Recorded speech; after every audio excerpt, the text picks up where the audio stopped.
Like a trusted turnout jacket you've had for years, Flex 7 outer shell fabric delivers a perfectly broken-in feel on the very first wear.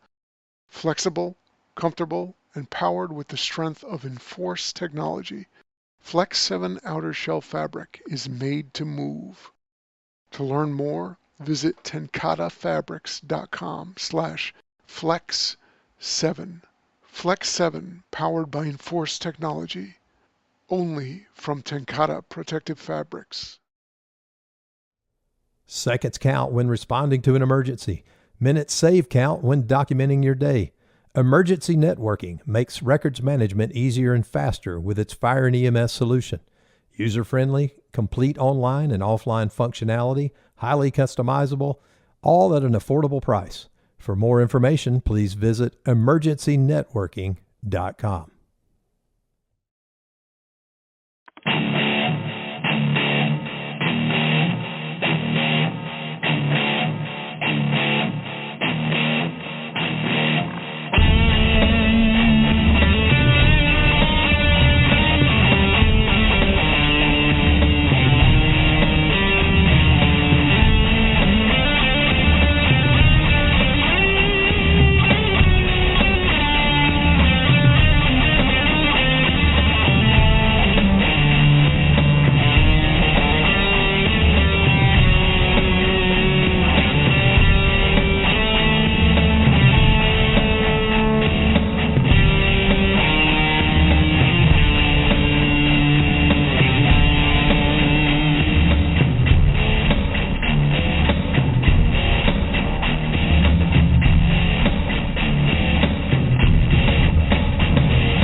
Everybody in fire engineering, FDIC, and just simply loving the job land. Welcome to the Mikey G and Mikey D show. We are coming to you live, sort of, from Seattle, and I think somewhere in the distant shores of Long Island, New York. Right, Michael? Is that correct? Correct. All right. Well, gang, we couldn't be more excited with the show that we have for you today. We've been really pumped to bring this topic to you for a long time, and you are going to really enjoy the guests that we got on. And we didn't mess around. We know all the folks involved with fire engineering and FDIC. We decided that we wouldn't mess around and we wouldn't go to the second tier or the third tier. We went right to the top, and we got the dynamic duo of David Rhodes and Diane Rothschild, and they are going to share with you something that I think most of you are going to be pretty interested in. How do you write for the seminal, premier, most groundbreaking and life-changing fire publication that has ever existed, Fire Engineering? How do you do that? How do you take that cool thing that you're doing at your firehouse, that you're doing at your training ground, that you're maybe teaching to some of the local departments or even doing at smaller conferences? How do you take that and put it into words so it can get out to the nation and get into the firehouses in the hands of firefighters everywhere? Michael, I think you probably would agree with me.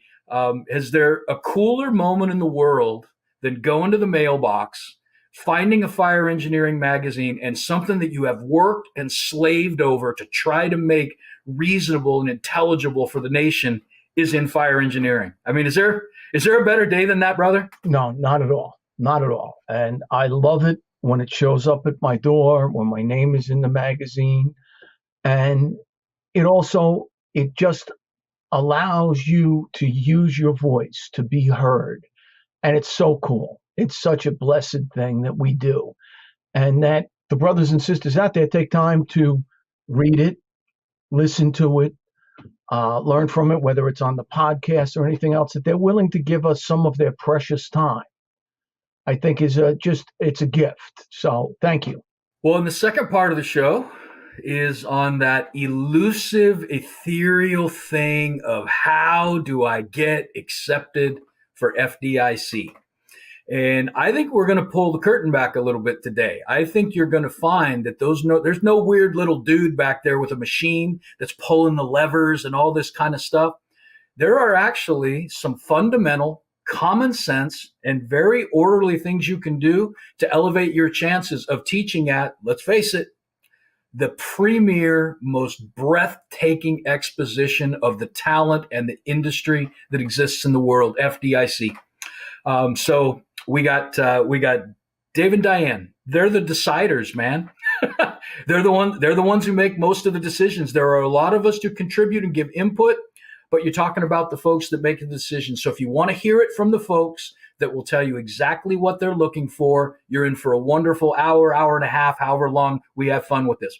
And we have a couple special guests, right, Michael? Yes, we got do. We'll share that a little bit later, but we got a few people that we're going to bring on that I believe will provide some additional insight. So I'm not going to waste any more time. Michael, just before we start, I was going to do it, but I actually want you to do it. Just speak for a moment about what fire engineering and FDIC has meant in your life. Just real quick, warm us up with that. It has meant brotherhood and sisterhood. The people I have met, the friends I have made. The other day, a friend of mine that I met through fire engineering from Australia came by my house to see my house for the first time. And he was at the IAFF conference in New York City and just happened to be able, and I said, come on out. Missy and I will go out to lunch. We'll take you down by the water. We'll see where I live and everything. And he was awestruck. But the relationships, yourself and me, David, Diane, the brothers and sisters, I can go on and on about the people I have met through this wonderful thing that have changed my life and become friends forever. So it is just a great thing. Walking down the hall at FDIC and just, hey, brother, how are you? Hey, brother, how are you? And seeing people from all over the country who are like-minded. It's like meeting your best friend 100 different times at FDIC. Yeah, I couldn't concur more. At the board meeting, I had a chance to talk about what fire engineering has meant to me as a young firefighter. Getting that in the mailbox, having it in the firehouse, absolutely transformational. The knowledge that I got from places that I didn't know about, who were doing things in a way that I had never thought of. And not all of it applied, but man, some of it is in my toolbox today.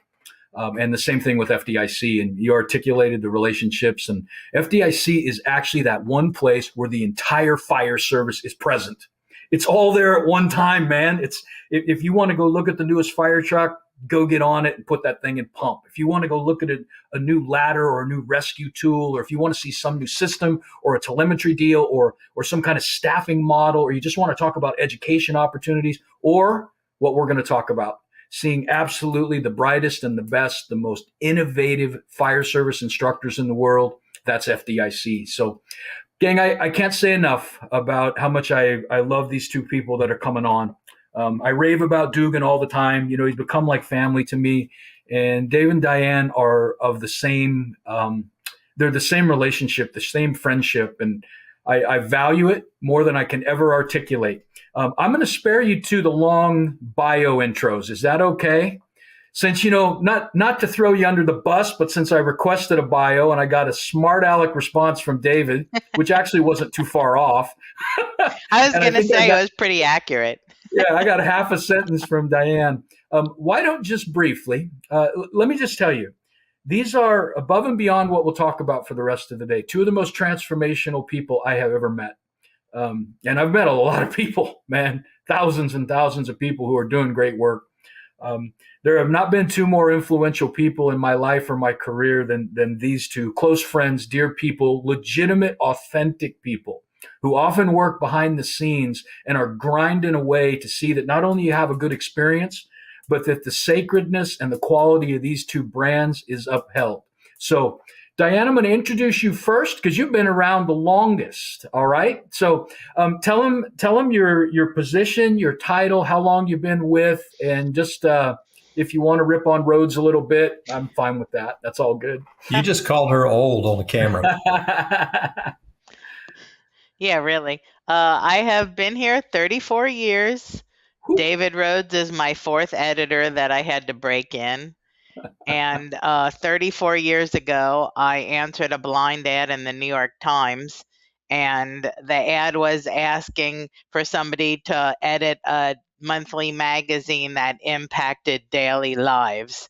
And I'm like, I want to impact daily lives. And it turned out to be fire engineering. And that's in a nutshell what we do in the magazine and at the show is impact daily lives by training firefighters how to do their job safely, effectively, better, new techniques and ideas. And all the techniques and ideas come from people across the country who started out with their first article or their first FDIC submission, and now they're training the fire service worldwide. So it has been a really rewarding 34 years. I don't know if I'm going to last 34 more years. David just told me he might not be my last editor, and I said he better be. So so that's it. And I am vice president, editorial director, and I direct content to our magazines, our websites, and places like that. Could you have ever imagined when you answered that article the amount of impact that you would have on this sacred profession? I mean, we're not talking tens of thousands of lives impacted. We're talking hundreds and hundreds of thousands. Yeah. Well, I don't take credit for any of it. I always tell people like we're the platform to showcase you and that you guys really do all the work. And you do. I'm telling the story here, and you have impacted hundreds and hundreds of thousands of firefighters, and a lot of it behind the scenes, without accolade, without fanfare. So if you want the truth, I just gave it to you. That's the truth. Well, no, I just wanted to give credit where credit is due, and we have a lot of help. We have really good people behind the scenes that help us, and it's not a 1 or 2 person job. So. Tell them the other title, and then we'll move on to the new guy in town. The other title that you have, let's face it, it's the Queen, right? It's the Queen. Bill Peters called me the Chop Queen, and he gave me a fire axe that says Chop Queen that was hanging in my office. So, yeah, I am the Chop Queen when I edit. Tell who that interview was with 34 years ago. Oh, Bill Manning and Tom Brennan. Yeah. And Tom was supposed to just feel me out and tell Bill Manning whether he should hire me or not. And I sat down in Tom's office, and Tom goes, "Let's not beat around the bush. The job is yours if you want it." And Manning's like, "We just discussed feeling her out and discussing after she left the interview." And Tom just blurts out that I have the job. So I should have known that was Brennan's personality then, Well, and for those of you that are listening who knew Tom Brennan and the legendary person and man that he referred to Diane as his star pupil. Yeah. So I can't think of too many more accolades that one would like to have than that from Chief Brennan. So, and now we move on to the new guy, the rookie. Let me tell you, if Diane is Tom Brennan's star pupil, then David Rhodes would be referred to by that for Bobby Halton. Bobby could have picked anybody he wanted in the fire service, and they would have jumped at the chance to be the editor of this magazine. Could have picked anybody. And there's probably about 20 or 30 people that were punching and fighting and clawing that felt like they should have been the one to get it. Bobby, in his wisdom, uniquely reached out and selected the single best individual that he could have to fulfill this incredible position and carry on the legacy of Brennan, of Manning, of Bobby Halton. And he only sent me like a smart aleck one-line sentence of his bio. Oh, read it. It could be 5 pages long, the things that David has accomplished. And I want to tell you behind the scenes, true character, authentic, willing to fight the tough battles, and all the credentials that you would want for somebody to sit in this chair and be the, if you will, the titular head of the fire service from an operational and a leadership perspective. David is that. So, David, I lose track of what your title is. And I had a funny one that I would have said, but now I've decided not to. So welcome to the show, brother, and tell them just a little bit about yourself, what your actual title is, and a little bit about your duties. What a lot of people don't know is Diane actually had the final decision on on who got the job. Bobby just thought he had the decision. It was actually Diane's to make. David Rhodes, been on the show a couple of times with you guys, and did 36 years in the fire service, started in a small department in the suburbs of Atlanta, Conyers, and then moved up to Atlanta after about 7 years and did 30 years there. So retired a couple years ago, and then have been working with fire engineering, and wrote my first article back in 99, I guess. And then ended up keynoting FDIC in either 99 or 2000 after the big crane rescue in Atlanta with Matt Mosley and crew. And then ended up teaching as a hot instructor for years, and then moved into hot logistics and did a lot of stuff with the show. So been around fire engineering and the FDIC for 25 years, I guess. So quite a chunk of my career. And it all started by, Bill Manning asking for an article about the incident. And obviously, there's a lot of mutual connections. We had Scott Millsap that had done a lot of teaching and stuff there. So we were all introduced to the different people. But when you get that phone call and you get asked to write an article, your first thought is, who am I to write an article? Right. And the answer is, well, you were there and you saw it play out live, and, throw some words on the paper and put it in the system and work it out. So I got named editor in January, 1st of February, and then Bobby had hired me to sort of be his right-hand assistant and help with a lot of the stuff on the fire engineering side with articles. And then obviously when he passed away in December, then we had a little bit of a pause there for everybody to catch their breath and figure out what was happening. And then Eric and the team decided to offer me that position. And with that comes the education director for FDIC. So, which is what we're going to talk about, picking classes and the content for the show. Well, as we get into the meat of this thing, David, I'm going to stay with you.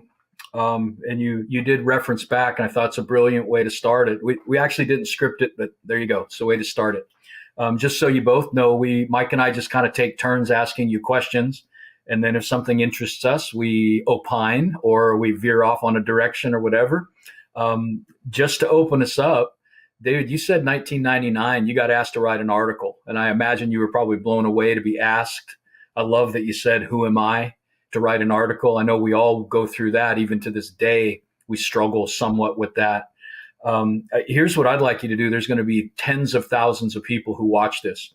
Tell them why folks should want to submit to fire engineering, why it's important, why it matters, the gravity of it, the impact of it from your perspective as not only a longtime mega contributor to what fire engineering is, but somebody whose first article was started because of this magazine.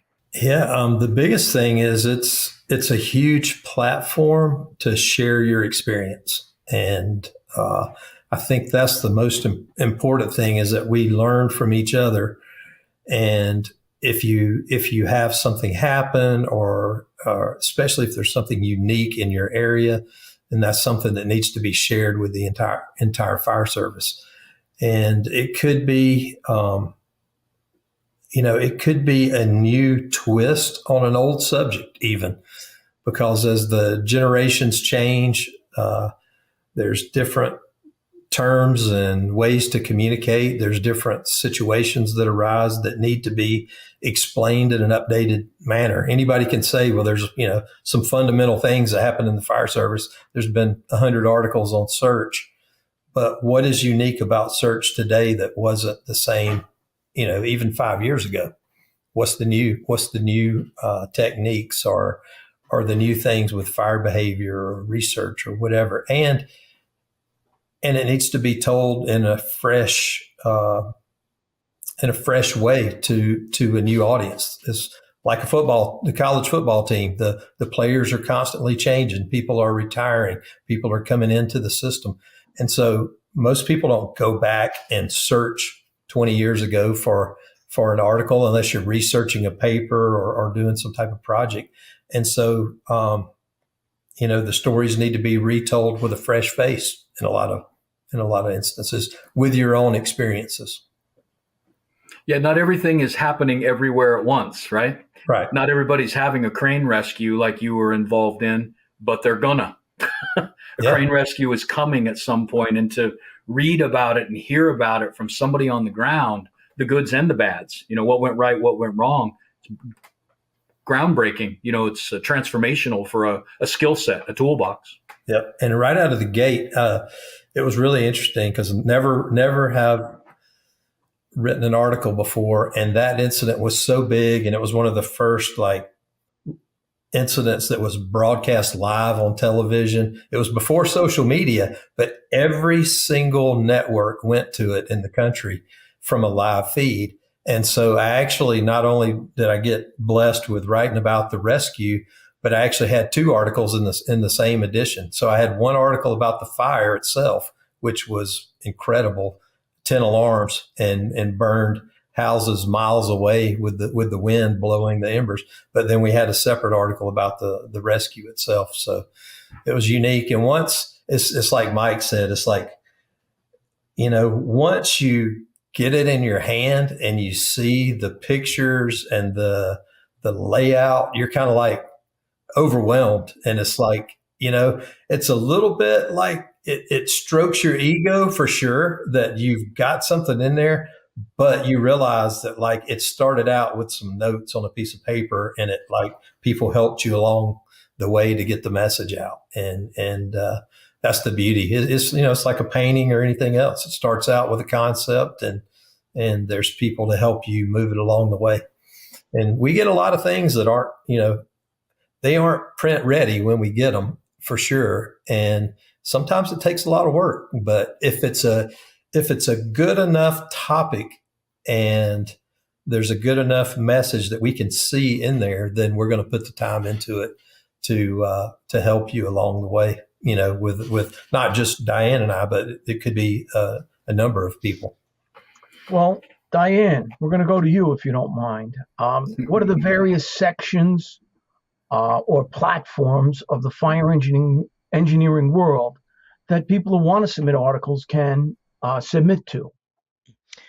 First, I wanted to address what David just said. Sure. One thing that sets us apart from other publications is that we're more in depth. And we might not cover a big story like the minute it happens. We'll wait until an after action report is created, or there's been a review with lessons learned with the department, or the lawsuits have all been filed and the dust settles. But in any case, we're more in depth and we want to get the full story, and we don't want to print some knee-jerk coverage without getting all the facts first. And that may take a couple of months from when the actual incident occurred. So I think that's one thing that makes us special and makes people want to read us, is that we get all the facts on a story that they might not know otherwise. So I'm sorry, what was your question? Oh, what can they submit for? Well, we have platforms. We have Fire Engineering Magazine. We have Fire Apparatus and Emergency Equipment Magazine. We have fireengineering.com, fireapparatus.com, Firefighter Nation, and anything else I'm missing? Gems. Yep. For EMS related content. So everyone submits to me and I decide where it best fits with David's help and guidance, and usually peer review by our advisory board members. Cool. What articles or topics have the best chance of getting accepted? A fire report is the best chance of going right to the top of our pile. As I was overheard saying in the office, anyone who writes on an actual incident will get printed right away. Because we don't get enough of those. We get a ton of 500-word opinion pieces, and those usually end up as letters to the editor. And I tell people that there's only one opinion page, and David Rhodes writes it. So if you're writing like an opinion, or you have an axe to grind, or something bad happened at work and you want to, bang out an article without much thought, that's not going to be a feature in fire engineering. It'll probably be a letter to the editor. Yeah. See, so here's the thing that's great about what you just said. I think a lot of folks have incredible fires that they've been to. They've had incredible incidences, crane stuff, or something interesting with an automobile accident or a garbage truck tip over or whatever. But they feel like it doesn't rise to the level of being interesting to the nation. It's not a substantive standpipe, detailed Bill Gustin type of article. Folks, we're pulling the curtain back here. That's not true. Very interested in incidents and lessons learned from the incidences. And I know you think that everybody has these and they're already having them, so why write about them? They don't, and they don't have it from your perspective. So you heard it right from the top. If you want to go to the top, write about something that happened in your department where there were substantive lessons learned. Yeah. And you can go to the magazine and look at a former one that's already been published and sort of get a feel for the type of information that needs to be in it. Mm-hmm. So.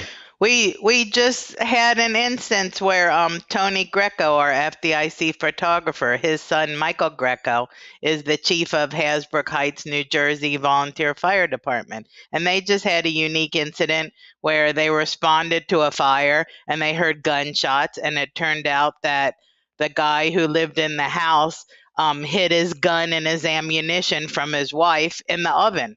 And she went to go preheat the oven, and the ammunition started going off. Well, that's not an incident that you get every day, especially in a small volunteer fire department. And we asked him to write it up, and he wrote it up. And with a little editing, it was on fireengineering.com last week and shared on social media and got a big response. So, I mean, they start out as little ideas, and all of a sudden, you're on fireengineering.com with your department. Yeah. So, David, let me kick to you real quick. You heard a little bit from Diane about suggestions for articles. I know you and I have talked quite a bit about this, and you always say a few things to me on auto repeat. Write what you know. You always say that. Just write what you know. Know that from Mark Twain. Yeah. Don't try to make it up. Write what you know, and then don't just do a class on a book that you read. We can read the book. So I get to hear that stuff from you, from the editor's chair. Speak to them about the types of articles that appeal to you, that catch your attention, the types of topics.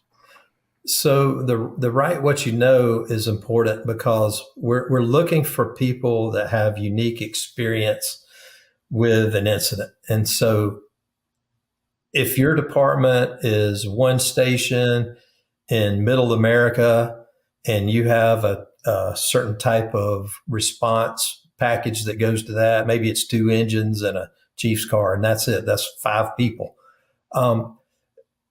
Your perspective on how you do things. Obviously, all the same tasks need to be accomplished at some point, but how do you structure your department and your training to be set up to do search? How do you set up to do fire attack or whatever? Because the majority of the country is small and rural departments, and everybody can't relate to FDNY's staffing levels and hose packages and deployment. Yes, the same work has to be done at some level, but there's a lot of different ways to deliver it. Bobby used to say all the time, like, all firefighting is local. And it is. And those are the types of things we're looking for that are unique in the way you handle it, the way you set up your engine or your truck company compartments and tools are going to be different, from a rural area to a suburban area to an urban area. And we need all of it. Yes, we're going to publish things about the urban fire departments and how they do things, because you can learn a little bit from each of them, and maybe you'll find a little nugget that you can apply in your department. But we definitely want you writing about things that you have experienced, not things that you have just learned about or attended a class about or read a book about. We want to know. You can reference a book and make a reference to it, that in this book you heard of this particular thing, and maybe it didn't work out exactly like it did in the book, but here's how you accomplished it. Right. You know, that's a better thing, because if we wanted something on a book, then we would go to the author of that book to get the piece. And so don't try to be something that you're not. For instance, I always give the example of taking a class at a national institution on high-rise incident command, and the instructor was from a town where the tallest building was 2 stories, and so that instructor was teaching from an experience of having that class and being familiar with the curriculum. I don't want to learn, and he did a great job with delivering the material, but when I asked a couple questions, he had nowhere to go because he'd never been in that environment. So we want people writing about things that they have experienced. That's number one. And Dugan asked, what's the way to go to what do we need, the way to go to the top? And, fire reports, anything on tactics, anything about how to pack a hose, deploy a hose, force a door, open a roof, open a wall, remove a firefighter, remove a victim. You don't have to tell from the beginning of the fire service to present day. You can just focus on one particular technique and bang out 1,500 to 3,000 words ish with a couple of pictures, and keep it simple to that point. That's another common mistake is somebody may want to do an article on SCBA and they try to cover the whole gamut of SCBA, and that would be an SCBA book. What we need you to do is talk about maintenance and care, donning and doffing in an article, or emergency procedures in another article, and so forth. So keep it simple. You don't have to get super complex, but just cover the subject super well in the specifics that you're doing. And, it's not that we don't want any more of these articles, but if you want to spend a long time in the queue, then write us a very great leadership article, because we have 300 sitting there ready to go. And we'll get into that with the FDIC submissions too. But I mean, it's a great thing. People love leadership books. They love leadership articles, but there's only so much room. And if you think about the pool, how many people write and submit leadership articles versus an article on a Halligan, your chances of getting published on the Halligan article are greatly increased than the leadership article. So yeah, well, and just before we move on from that, because I think it's a very important point, you do not have to write a comprehensive tome on a particular piece of an auto extrication, right?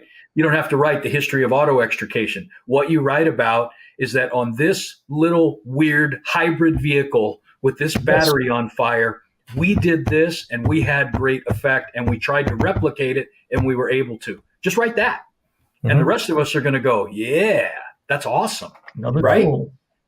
And don't write it with a particular location in mind. Like people will say, hey, I'm submitting this for the magazine. Let us make that decision, because the magazine is very limited in the number of pages and articles that we can get in. And Diane, I mean, some people wait a year and a half before we can actually run their article because of the topic volume. And the editorial calendar and the volume. And so right now is a perfect opportunity. If you want to be published, you can get published pretty quickly with a 1,500, 2,000 word article that we can put together and throw up on the web, just like she gave you that example. That was something very unique and relevant. I mean, who's not going to read about guns guns being stored in an oven and the bullets discharging. And it's like, I've been to a fire where I've heard some ammunition go off, but like, dude, when you put it in the oven, that's sort of like adds a whole nother dynamic. And then the wife preheats the oven, which causes the fire. Because she was sick of all that ammo. Like we always say, it's like, you can't make this stuff up, but people want to read about it. Right. So that was a great headline. It was a perfect article to get out on the web and get a lot of traffic, and a great lesson learned, Well, and you alluded to, you don't have to be coming from large metro staffing to have incredible insights to give. And I would take that even a step further and encourage those of you, because the department that I spent most of my time in had pretty good staffing. It was not FDNY levels, but we had pretty good staffing. There were runs that I went on that staffing didn't matter because I was at a distant firehouse that was difficult to get to. It was on the outside of the city, and there was a lot of runs going on. So the other second, third, fourth due weren't second, third, fourth due because they were on runs. And there were many times where, with 3 of us on the rig, 1 and 2 staffing in Seattle Fire, we had a significant wait time for the second and third due engines. Smaller departments can talk about that reality in an authentic way all day long because that's what they live. Yeah. Second, third, fourth due is not coming. And the other one I would share with you is water supply. Coming from the department I came from, we had a robust water supply, 2 rivers feeding the city, a plug on every corner, a plug mid-block. We were totally inoculated from the idea that we had low water problems until we did. Mm-hmm. Until we hit a couple of those areas with significant fires where there wasn't big water supply. And guess how poorly we performed? Right. We were terrible. We did terrible. The lessons you learn from the departments that don't have a robust water supply can extend directly across to when you have those situations in your own jurisdiction. You can learn incredible stuff. And the creativity that comes with that people come up with all these crazy ways to get water. Yep. And it's incredible. If you can teach, think about like writing like this. If you can take a piece of equipment and go to the tailboard in the apparatus bay and teach a 10-minute class on that particular piece of equipment, you're going to use about 2,500 words to do that in 10 minutes. And you can put some of that down on paper and start the process that way. Think about the little tidbits and tips that you do in your daily training. And that's what we want. We want the in-depth fire analysis and lessons learned and all that. But we also want the daily tips on pieces of equipment and its uses. And if you can tie it into a real situation where you used it, that's great. But not all of them have to tie in. Cool. Well, Diane, we're up to you again. Talk about the technical aspect of actually writing and submitting articles to you guys. How long you want them, in what kind of format, what the technical review process is. And I don't really care about it, but it's in there, the pay scale. Okay. People email me their articles. They are attached as Word documents with their bio at the end of the article, and any relevant photos are attached as JPEGs, and it goes out for technical review usually, unless it's somebody who's been established as an expert in that area. And the tech reviewer will either say, print it as is, it's great. Here are my comments in the margin, it needs rewriting, or flat out reject it. And it's very hard to get flat out rejected because we really try to work with everybody to put their article somewhere.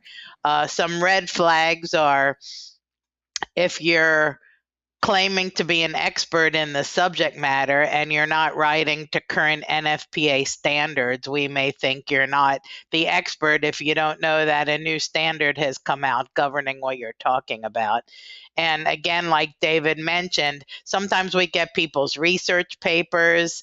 Sometimes we get articles where they're quoting other fire service people extensively. I mean, that just tells us that you don't have your own words and thoughts to contribute. I mean, like getting an article where they quote about leadership, where they quote Rick Lasky and John Solka and Frank Viscuso. Well, we could get them to write the articles. We don't need you quoting them in your articles. So we kind of need your own words and substantiated with current standards and practices, and just complete with photos, captions, photo credit, and we'll send it for review. And we try to get back to people, I'd say, in a couple of weeks. There's some that, we need a second opinion and we'll send it to a second reviewer. Sometimes we're waiting for the rewrite. And then once it's accepted, we try to figure out where we're going to use it, if it's related to a certain monthly magazine theme that we have on the editorial calendar. And sometimes it's a question of who can get it published sooner, the web or the magazine. And usually the web wins out because the magazine has a lot of people waiting. And as for the pay scale, we pay $300 for a single authored feature, $200 for a department, and we decide whether it's a feature or a department. And usually if you're a photographer, $300 for a cover. And you could expect payment like 30 to 40 days after the article appears. All right. Well, Not really in it for the money. Right. Yeah. I usually tell people, you could take your spouse out to a nice dinner with what we pay you. Yeah. So I got to tell a quick funny story on the technical review. If you read it, and for some reason, the guy's name's escaping me, but we just did probably one of the most technical article series on trenches that has ever been published in the history. I mean, it got into the types of dirts, and not in just a general way. I mean, this was like some scientific stuff that's like way beyond the standards and all. And it was wasn't it a 2 or 3 part series? Yeah, I think it was, Who wrote 2 that? parts, and that Ron Zalaki. Yes. And I mean, this stuff, I'm sitting here reading it and I'm like, this is like right. perfect fire engineering material, because nobody goes into the depth that this person is. But in the meantime, I've sort of changed roles. Now I'm the editor in chief, and also I'm like sending Diane notes, and I'm like, hey, this is great, but this is like so far out of my wheelhouse. Like, who is our technical rescue reviewer? And it's like a little bit of a pause, and it comes back and she goes, I think you are. I was going to say the new technical rescue editor is that guy.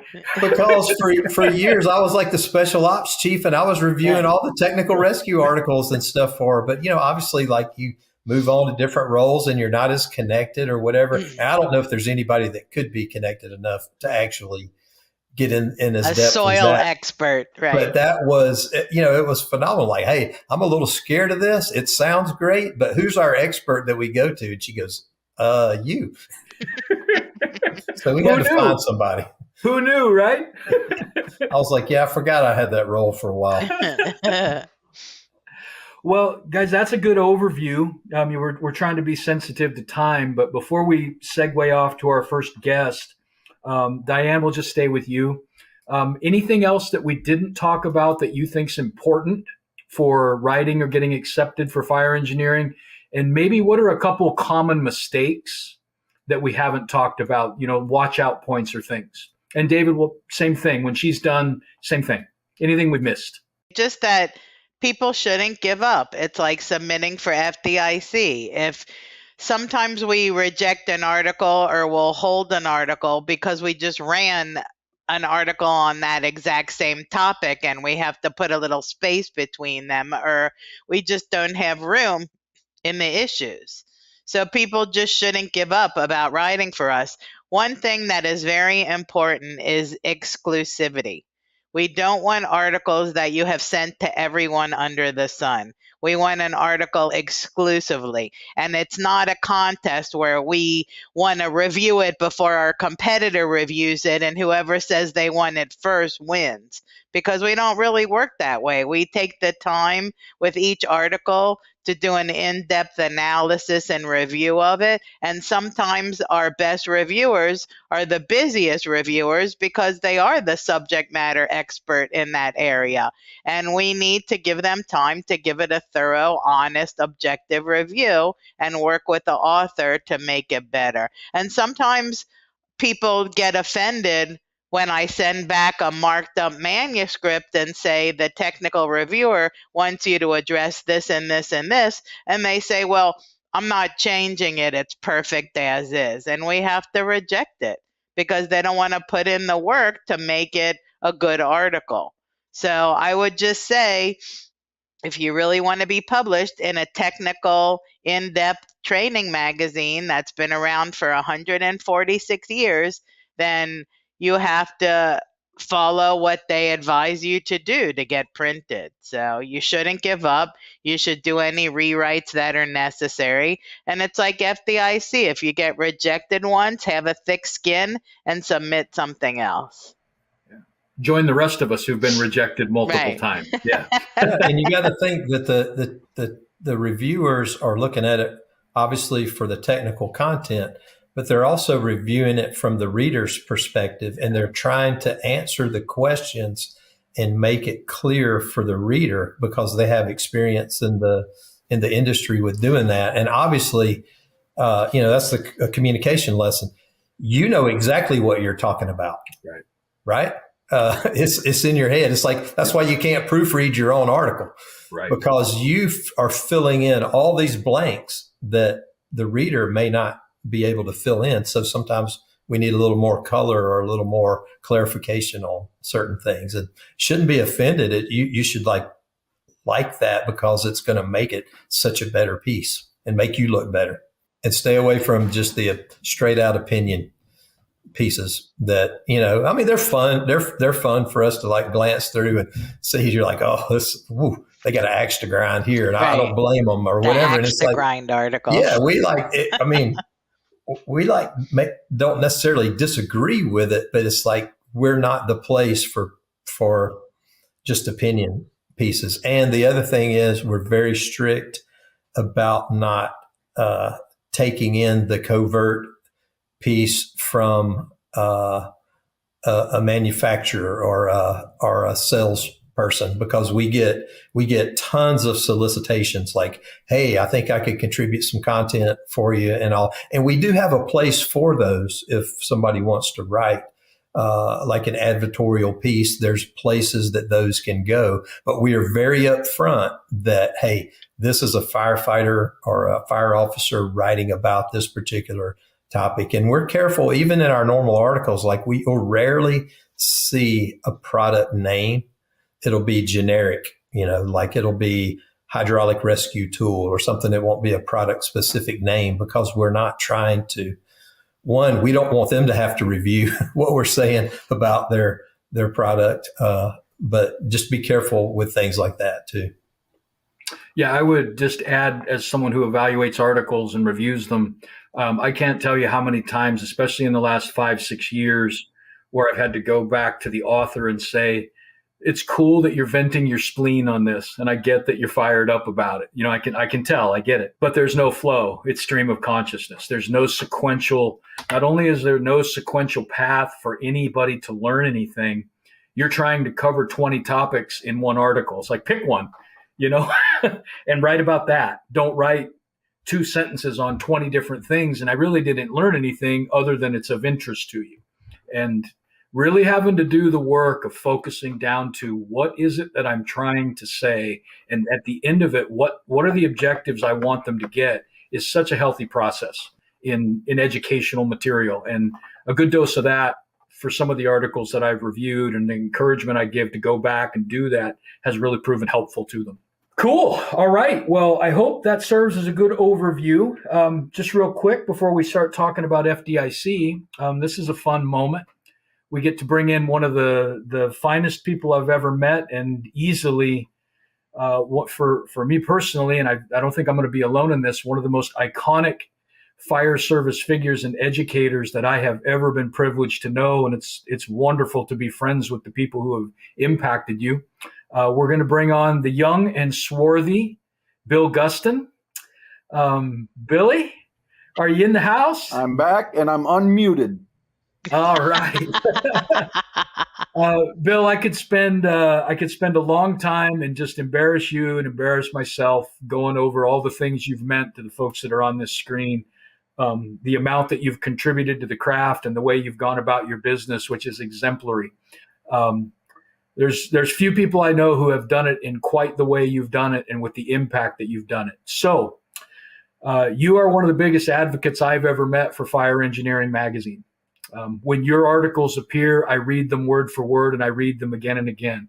I just wanted, after we've gone through all the nuts and bolts of here's how you do it, here's the way it's supposed to look, here's the topics we accept, all that stuff, I'd just like them to hear it from you. What does fire engineering mean to somebody who has done so much for the fire service and continues to do it?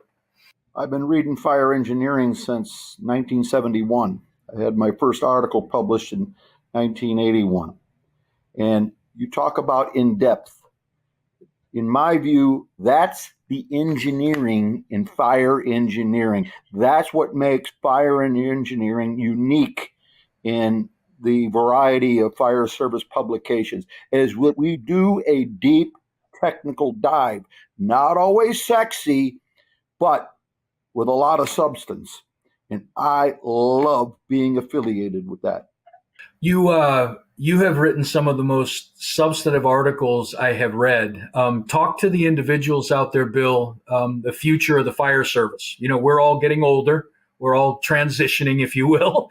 Talk to those folks that are going to watch this, that are on the job 3, 5, 7, 10 years right now, and they're thinking about contributing, but they don't feel like they can reach quite the standard that an article from Bill Gustin serves. Talk to them about why they should write and the importance. I started off writing for another magazine, and then finally, you probably won't recognize these names, Dick Sylvia and Jim Casey encouraged me to write.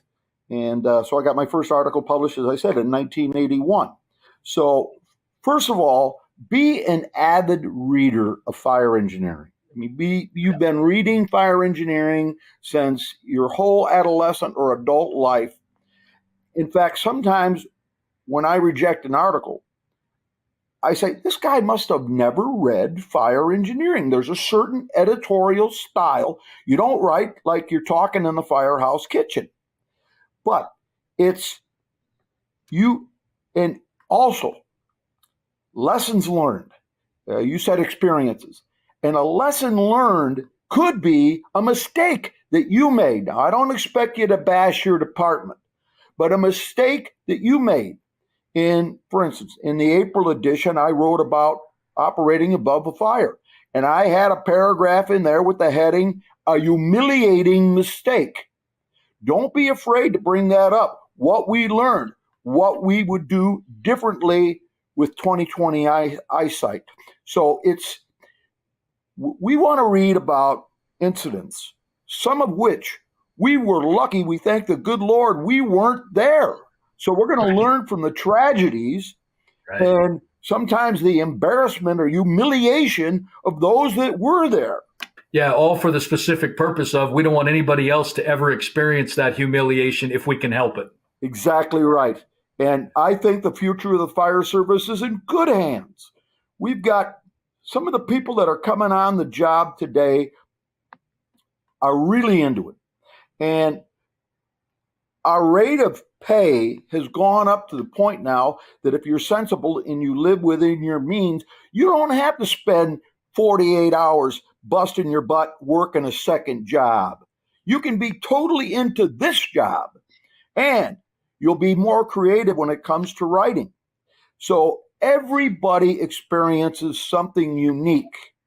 And even if you and I, Mike, went to the same incident, we would be looking at that through different eyes. My perspective is going to be different than yours, Mike.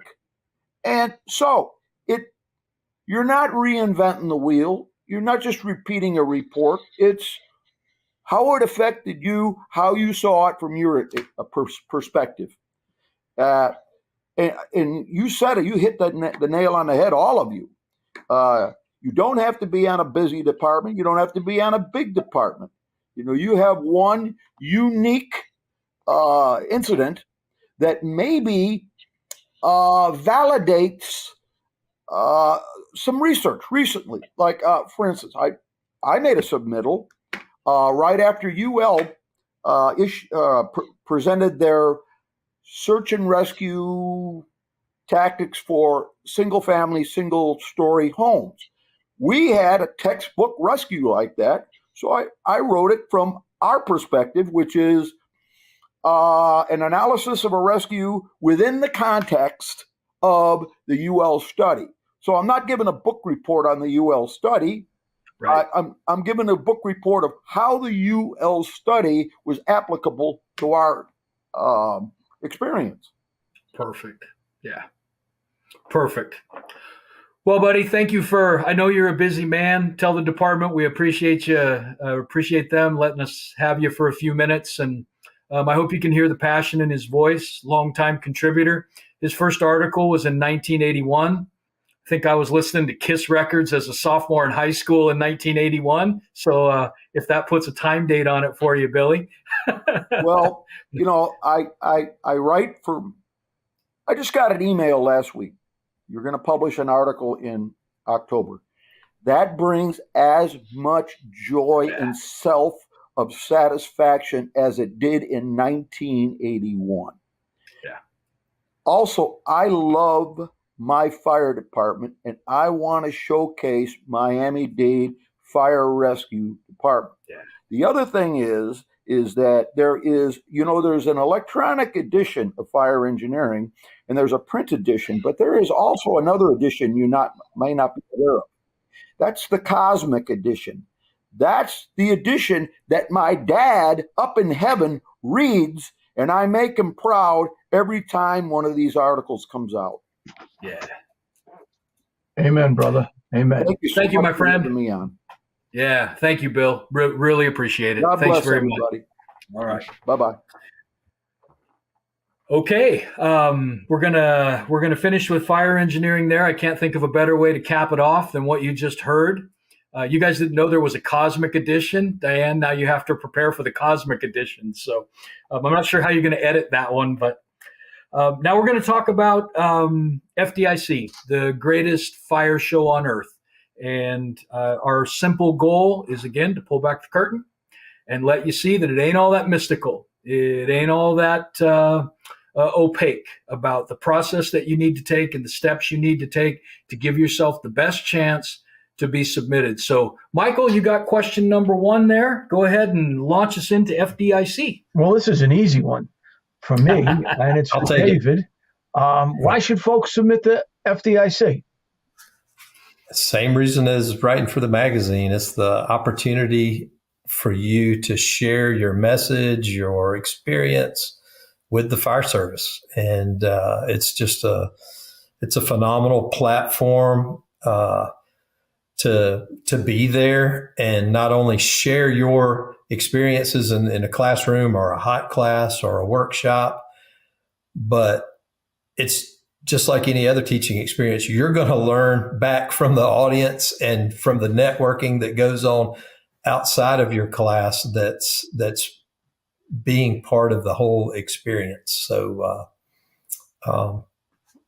you just have to have that desire to want to share your message is the most important. And very honestly, I was blessed to get my Lifetime Achievement Award from Bobby Holton. But I said this myself, Bill Gustin, not as much Mike Gagliano, but a lot of us are getting older. It's time to put for someone else, for the younger generation, the young brothers and sisters, to pick up the torch, to carry this torch. But you have to be willing to put yourself out there. And listen, rejection isn't fun. Rejection sucks. And I was rejected my first 2 times trying to teach for FDIC. But that's okay. It's part of what we do. So you've got to be willing to set your ego aside and put yourself out there to become an instructor. Yep. Yeah, I would, if I could add to that real briefly, number one, Lifetime Achievement Award win, very deserved, number one. Number two, following on to what David added there, we need you to submit. We need what you know. We need your class. We need the stuff that only you have experienced in the way you've experienced it. And folks have seen all these topics through different instructors' eyes. They've seen the ladder throws, and they've seen the carries, and they've seen lessons learned. They've seen how to lay hose and the best way to do a hose bed, and what do you do when you have a ruptured segment, or what do you do when you've got an extended lay. It's not like we haven't seen that. What we haven't seen is we haven't seen it through your eyes. We haven't seen the way your department has done it, the different nuances, the thing that you've overcome, that really weird, difficult landscaping of that apartment building, and the way you navigated that landscaping, or that stairwell and the different type of stairwells and the way you get hosed up and down. That's how the craft moves forward. That's how we progress. And I think you'd concur, David, we need those submissions, and not everything's going to make it, but some things are, and it's a big deal. For sure. And, on a lighter note, just because you two guys are hosting this podcast does not guarantee you a spot in 2025. We're aware. We're aware. We already know. That's not a for sure tactic. Although I think the acceptance letters have already gone out for 2024 and you're safe. But nobody's 100% safe. As Diane's shirt used to say, this could be your last year.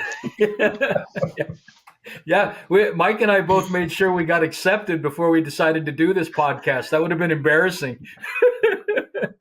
So, all right. So I get to go to the Queen. Diane, I just saw this on Facebook the other day. Somebody was asking this question, and I was going to answer it for him, and I decided not to because I knew we were going to ask it of you. So I want the official answer. Folks want to know, what are we talking about when we submit to fire engineer or to FDIC? How many submissions do you typically get a year?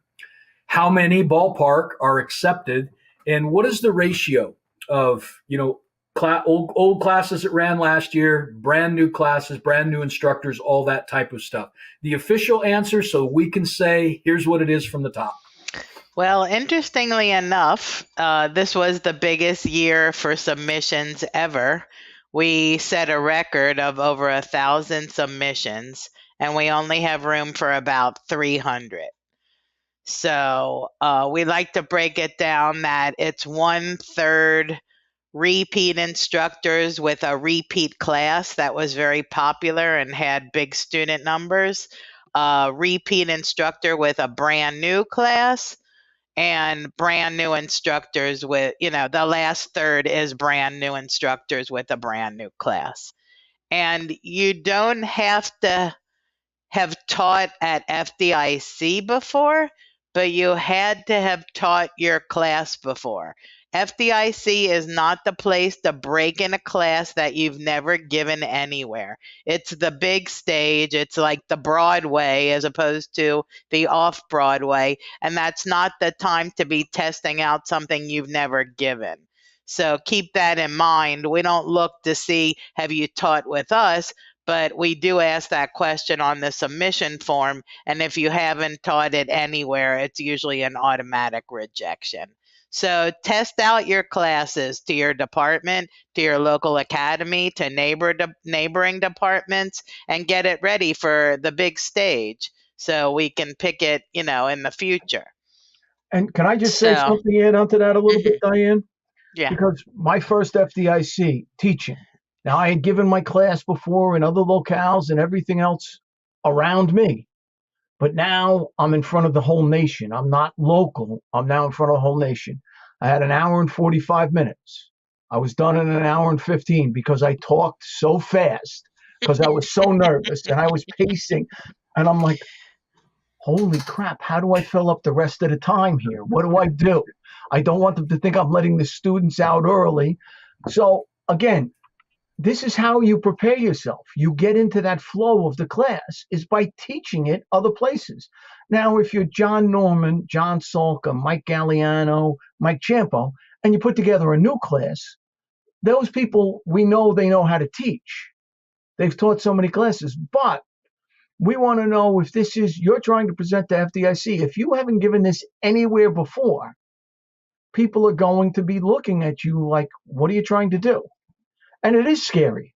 The first time you ever teach at FDIC, it's humbling, and it's kind of you get very nervous. Yeah, Michael, I cannot imagine a scenario where I would bring up a new topic in a new class and that I would not vet it somewhere substantially. Yep. I would. There's too many rough edges in classes that need to be rounded off. There's too many things that you think are going to land the correct way that don't. There's a way to say things. There's a lot of things that go into it. I would not even consider debuting a brand new topic unless it was a derivative of stuff I'd already been doing, just done in a different packaging. I would definitely road test it with local departments and other places. And so I think that's an expectation. David, let's just follow on with that. Go ahead and talk about that. Why is that so important to you that people, actually teach somewhere, they vet it somewhere? And then if you would just finish up with, how do you feel about, folks are teaching at conferences all over the place. Mm-hmm. So talk about that a little bit. Do you care if they teach it at the New York State Chiefs and those types of things? Right. Yeah. Well, Champo is helping me put together a list, and we're just like scouring social media. And there's a fire training conference somewhere every week, and sometimes multiple ones. So there's at a minimum, you should have taught the material at your department. Now, if that's the only place you've taught it, depending on what it is, that it might be such a jam up topic that's relevant, and we're going to vet you out a little bit and see, you might get accepted with that. But if we know that you've taught at a few of the other conferences and sort of started to build yourself out there a little bit, and you've presented it, obviously you've had time to make some tweaks to it, some changes, and we're actually doing that for your benefit as well as ours. We want you to be established, and we want you to get an audience. We don't want to invite you to FDIC and 2 people show up for your class. We want you to have an audience and feel like you're contributing. I mean, there's nothing more demoralizing than having a room set up for 150 and 2 people show up, and you're kind of like, oh, well, I guess, I'm nobody. So the whole process is designed to set you up for success. That's why we ask for articles. And back to the article thing, one of the best things to do is to get your article published and then develop your class around the article that's been published already, because you've already established yourself with the audience with that topic. So now you've got an hour and a half to expand on what we didn't have room for in the article, or you can go into depth, or you can throw some scenarios in to prove your point or whatever. So it's vitally important. And I think that's a misconception that's out there. And it's so hard for me not to respond to every post on social media, whether it be about rejection and the reasons why and all that. And, it's like you got to have thick skin both ways. We have to have thick skin too. And not answer our phone after the letters go we have out. to go incognito for a little while. But the things that you see that just absolutely floor you that people will say is the reason that they didn't get selected. And I've been watching these for years, because I've been like, before I was in this role, I was still evaluating about 300 or 400 proposals a year in my little sections that I was looking at. And a couple of things stand out. And one is have you ever taught it anywhere before? And the other one is like not putting your bio or your experience on your proposal. And I guess a lot of people may be afraid that they're going to be affiliated with a department, and they're not sure that their department is going to sanction that affiliation. But we need to know where you're coming from. And again, back to the high-rise command. If you're proposing to teach high-rise command and we look and your department doesn't have high-rises, then we've got to look and see, okay, well, did you work somewhere else where they did or whatever? But there's a whole process there. And when we asked for an article, and this goes back a few years, but I remember somebody posting is like, the ego of those people. I went to the class and they said that one of the ways to get your proposal accepted was to publish and to submit an article. And then they were like, I'm not in the business of selling magazines for somebody. I'm a fire instructor. And they totally missed the point. It's like, we're not doing it to take advantage and to get a little extra out of you. One, we're going to pay you for the article if we use it anyway, but we're trying to help you establish yourself. We're trying to fill your room at FDIC. Yeah, you may be a legend in the southwest corner of the smallest town in Oklahoma. And everybody there may know you. But if I don't recognize your name, Diane doesn't recognize your name, Champo, any of our other reviewers, they don't recognize and say, hey, I went to such and such a conference. I saw this guy, this gal, that they're an up and comer. Their message is great.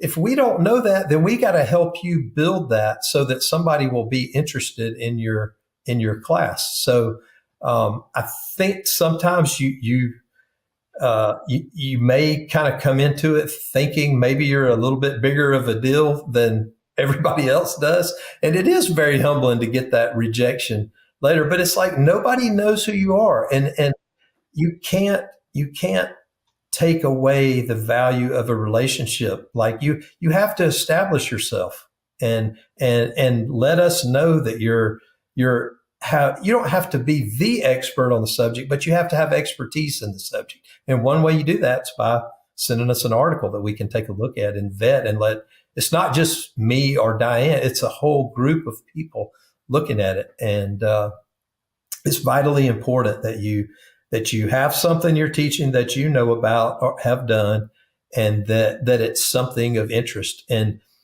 Diane talked about the thirds. That's the goal. We don't always hit it exact. So if somebody goes back and tries to research and put numbers, we may end up not being perfect on that, depending on who submitted and all. That's sort of what we try to accomplish, to keep everything fresh and moving. But we had some tough choices this year with we had a couple of classes that we didn't pick up that have been taught, I don't know, probably 5, 6, 7 years in a row. And it was like, it's time for something different. And maybe those people could have submitted a different title, or it was an opportunity that we were like, okay, we've done this 7 times. Let's give this new person a chance with this really good proposal that everybody rated real high. And this person's, taught it several times. So it's a balance. And I'll tell you, it is not easy. It is painful to be in that room. And that's just with me. Yeah. There's 5 of us. I guess this year there was 5 of us in there, and it's a production of organizing the information. Sometimes we have to take a time out and make a few phone calls to find out some more information and all, but we try to do the best we can with what we have to work with. And we're constantly improving the process too. One of the things we had this year was we were able to see the average rater score without having to look at every single rater's score that they put in. So let's say 6 people looked at your proposal and your overall average was a 1.5 out of 5.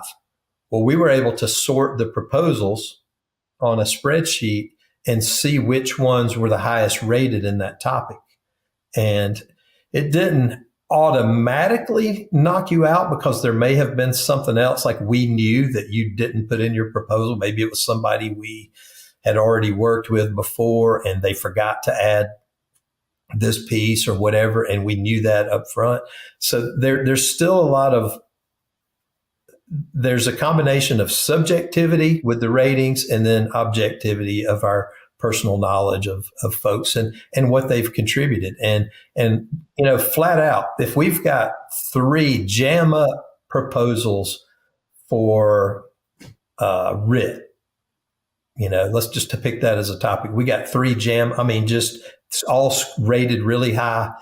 And then we go and look, and one of the people in there has submitted 2 articles over the last year on writ, and the other 2 we haven't ever seen any work from and all, then we're naturally going with the person who submitted content, all things being given, equal playing ground. So we approach it from what's the best for our show and our audience versus what's best for you.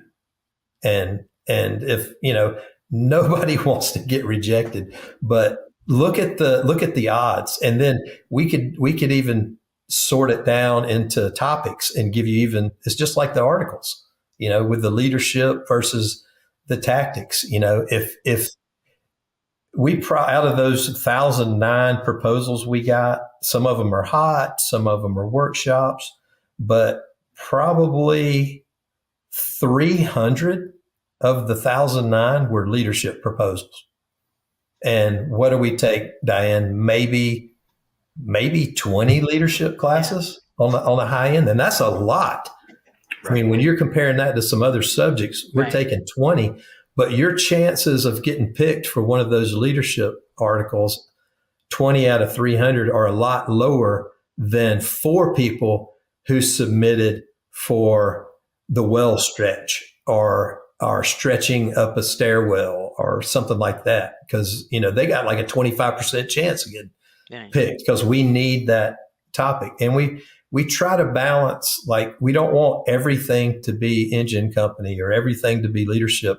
We got another formula that we try to balance it out so that there's something for everybody. There's a few technical rescue courses, there's EMS courses, there's truck company courses, there's some on search, some on forcible entry, there's some on fire investigations and things like that. So we try to balance it out, with the whole thing.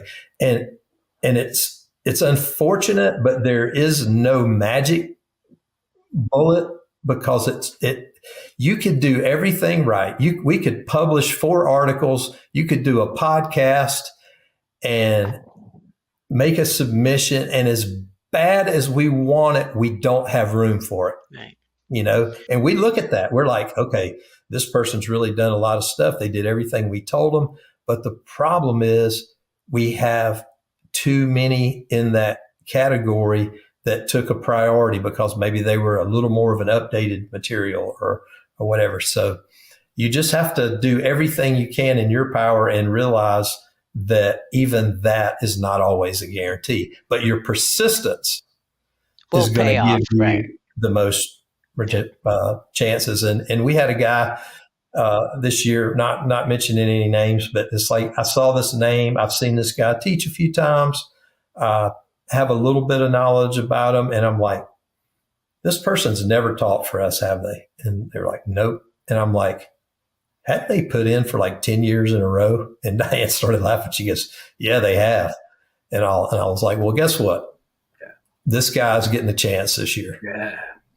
Great story. Great story. I mean, you have to keep in mind that with 1,000 submissions and we only take 300 classes, 700 people are going to be really unhappy.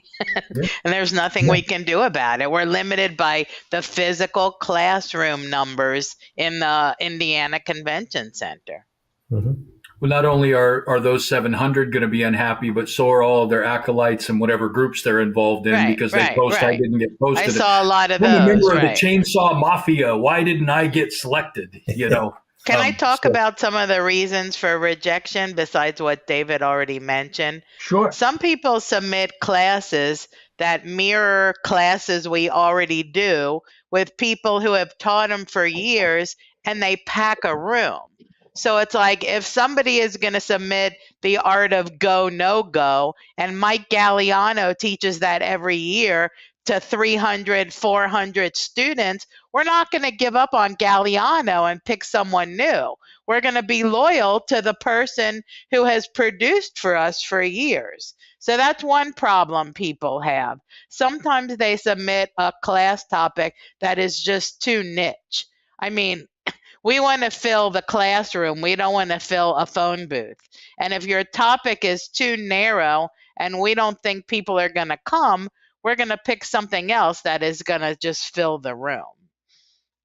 Another reason you might get rejected is just like with the magazine, if you don't look like you're teaching to current NFPA standards or current, UL research and tactics, we think that maybe you're not the expert in that subject if you don't know that a new standard or a new study has come out. Another reason is if you don't, I think David mentioned this, if you don't really fill out the proposal and show that you have relevant experience. I mean, are we going to take a leadership class from Frank Viscuso, who gets 700 students, or somebody who says they have 2 years in the fire service? I mean, somebody with so few years should not be teaching leadership and management classes.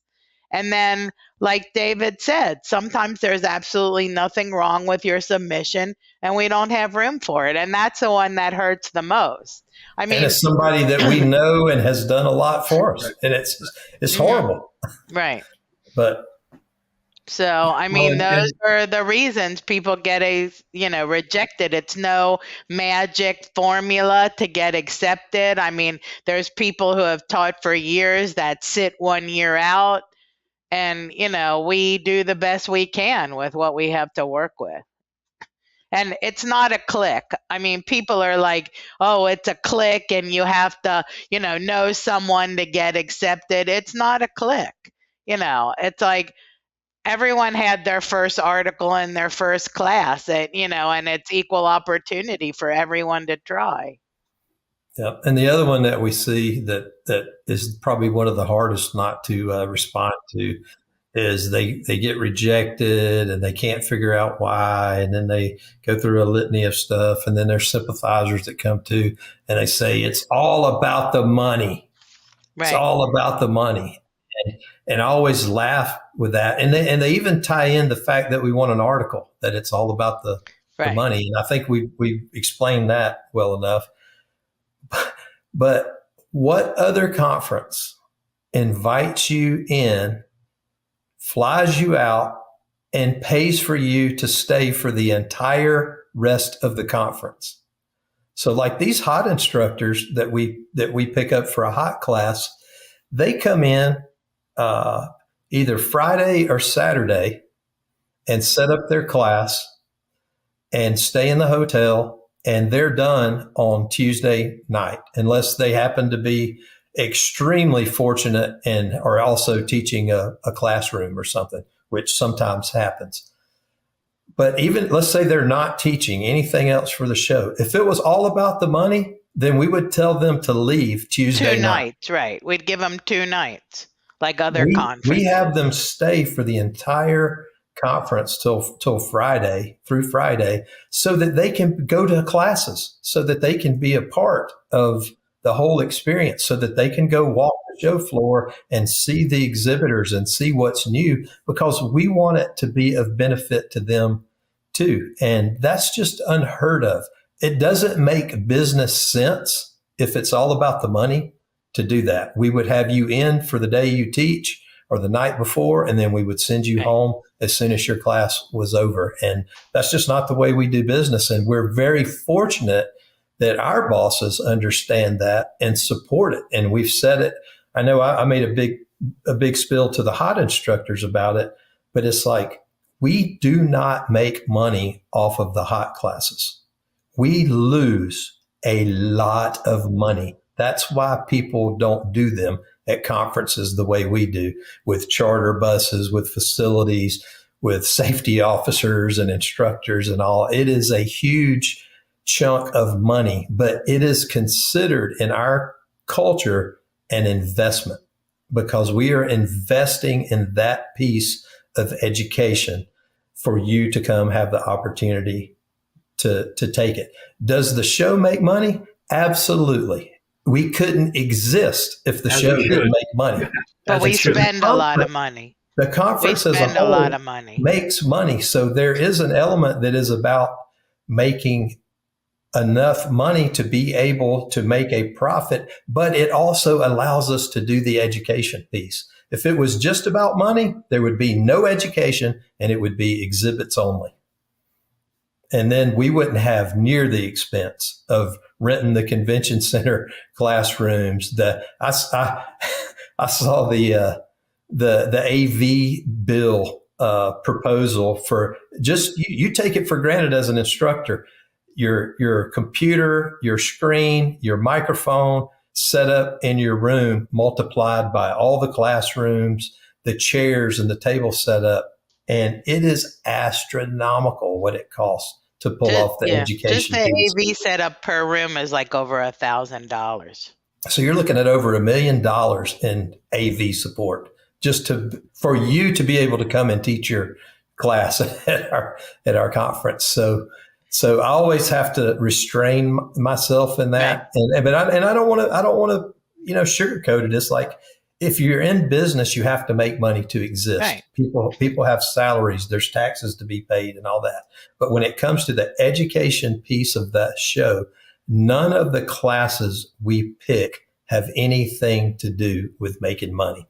They have everything to do with you being established and being somebody that is going to be able to attract people to come to our show to take your class.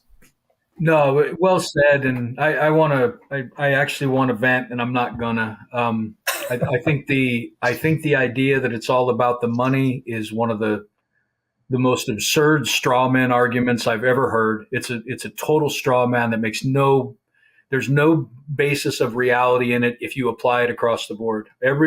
Almost every person I've ever seen say that love the fact that they go to a firehouse and they make money to support their families fighting fire. That's their business. Mm-hmm. And they have a second business off the side doing roofing or construction or laying carpet or whatever. And they wouldn't even consider going and doing that second business and not getting paid to do it. But transposing it back to the men and women who put together the greatest fire show on earth, that they should not be paid, or the educators who spend so much time trying to create a classroom environment and a lesson plan that's good, that somehow that should all be done for free. It's a spectacularly embarrassing thing to say. So let me keep it positive. If I get going, it's already fired me up. So I just want to tell you before we bring in our next guest, and Michael, I'd like you to opine on this a little bit too. Michael and I are both classroom evaluators. So we get in certain tracks, we get your submissions and we go through them. Let me just give you from my perspective a few of the things that jump out. They'll dovetail with some of what these guys have said. The very first thing I do is I look at your name. Whether you like it or not, your name tells a story. And this is an adult conversation, so you need to behave like an adult, and you need to recognize that the way you perform in your job, your reputation in your job, the way you conduct yourself, both when you're at the conference, when you're out socializing, the way other people speak about you, and the impression I get when I either read your articles or see your class, that tells a story about your name. And when your name's spoken, there's this story that plays in my mind of, oh yeah, boy, rock solid, good citizen, da da da da. Or I read your name and it's like, oh yeah, I just read some of the social media posts, and you rip on your department, you rip on people that disagree with you, you badmouth this, da da da. There's a story attached to your name. Now, if I don't know your name, that's another thing. I'm going down the line. I read your name. I read your topic. Just because your topic doesn't appeal to me doesn't mean that your class isn't a good one, because I'm not interested in everything. There's some things that I'm really interested in, and those are going to appeal immediately, and I can't help it. I'm probably going to be favorable. But just because I don't know your topic well, or it isn't quite where I'm at, my very next step is I'm going to go down. I'm going to look at your bio. I'm going to look where you come from, and I'm going to look where you've taught the class before. I was blown away. I did over 200 submissions this time.